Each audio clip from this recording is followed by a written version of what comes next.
اگر تم ایسا نہیں کرتے، اگر تم سود نہیں چھوڑتے، اگر تم اس سے نہیں بچتے، فرمایا فَأَذَنْتُمْ بِحَرْبٍ مِّنَ اللَّهِ وَرَسُولِهِ، تو پھر سن لو اس کے بعد اللہ اور رسول کا تمہارے خلاف اعلان جنگ ہے، اس کے لیے تیار ہو۔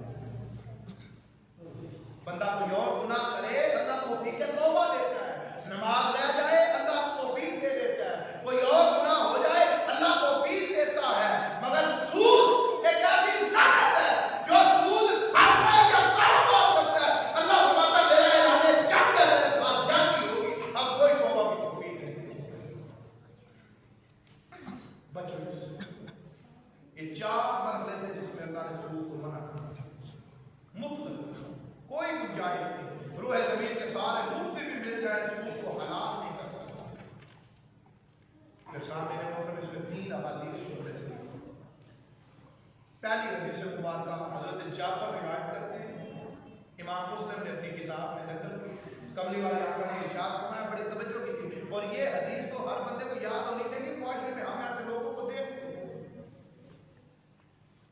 آقا صلی اللہ علیہ وسلم نے ارشاد فرمایا، حضرت جابر نے روایت بیان کی ہے، امام مسلم نے نقل کی، لعن رسول اللہ صلی اللہ علیہ وآلہ وسلم آکل الربا وموکلہ وکاتبہ وشاہدیہ وقالہ سواء۔ کملی والے آقا نے ارشاد فرمایا سود کھانے والا، سود دینے والا، سود لکھنے والا اور سود پہ گواہ بننے والا سب پہ لعنت ہے، وقالہ سواء، فرمایا سارے کے سارے اس جرم میں برابر کے ہیں۔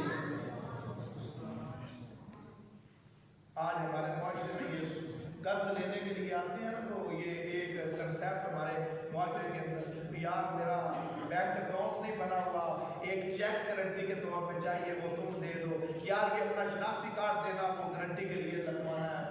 جو گواہ بنا، کملی والے آقا نے فرمایا اس پر بھی لعنت، بولے اس پر بھی حدیث کے الفاظ میں آپ نے طرف سے کہا، بڑی معروف حدیث ہے۔ سود کھانے والا، سود دینے والا، سود لکھنے والا اور جو گواہ بنے، فرمایا سارے کے سارے برابر ہیں، اور سب پر لعنت رسول اللہ صلی اللہ علیہ وسلم، اللہ کے رسول نے لعنت۔ اور پھر اگلی حدیث مبارکہ اسے امام احمد نے اپنی کتاب مسند میں اور پھر امام ابن ماجہ نے سنن میں نقل کی ہے۔ اس حدیث سے راوی حضرت عبداللہ بن حنظلہ رضی اللہ تعالیٰ عنہ، کملی والے آقا نے ارشاد فرمایا کہ جس شخص نے 1 درہم جان بوجھ کر سود کا کھایا، اسے پتا تھا یہ سودی ہے، 1 درہم یاکل، 1 درہم بھی جس نے جان بوجھ کر سود کا کھایا، کملی والے آقا نے ارشاد فرمایا ایسے ہی ہے جیسے اس شخص نے 36 بار زنا کیا۔ اتنا بڑا گناہ ہے 1 درہم سود کھانا۔ اور پھر ایک بڑی معروف حدیث ہے جسے سیدنا حبان نے اور ابن ماجہ نے سنن میں نقل کیا ہے، اس کے راوی حضرت عبداللہ بن مسعود رضی اللہ تعالیٰ عنہ، کملی والے آقا نے ارشاد فرمایا، بڑی معروف حدیث ہے، اور یہ حدیث دلوں میں لکھ کے لے جائے، اگر کوئی سود کے کاروبار میں ہے یا کوئی کھاتا ہے تو ڈرے۔ کملی والے آقا نے ارشاد فرمایا الربا ثلاثۃ وسبعون باب، سود کے 73 درجے ہیں، 73 دروازے ہیں، 73 درجے ہیں۔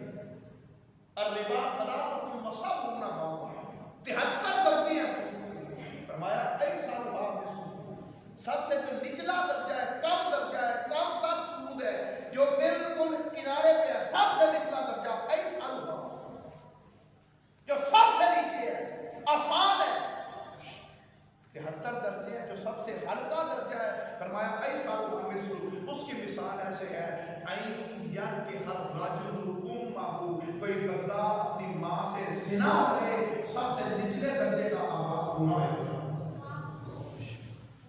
سب سے نچلے درجے کا گناہ ہے۔ کوئی بندہ اپنی ماں سے نکاح کرے، آج ہم لوگ اس سے بچتے ہیں، اس پہ کئی احادیث ہیں۔ پھر کملی والے آقا نے ارشاد فرمایا، بخاری مسلم کی روایت ہے کہ 7 ہلاک کرنے والی چیزیں ہیں، ان سے بچو، ان میں سے ایک سود ہے، شرک ہے،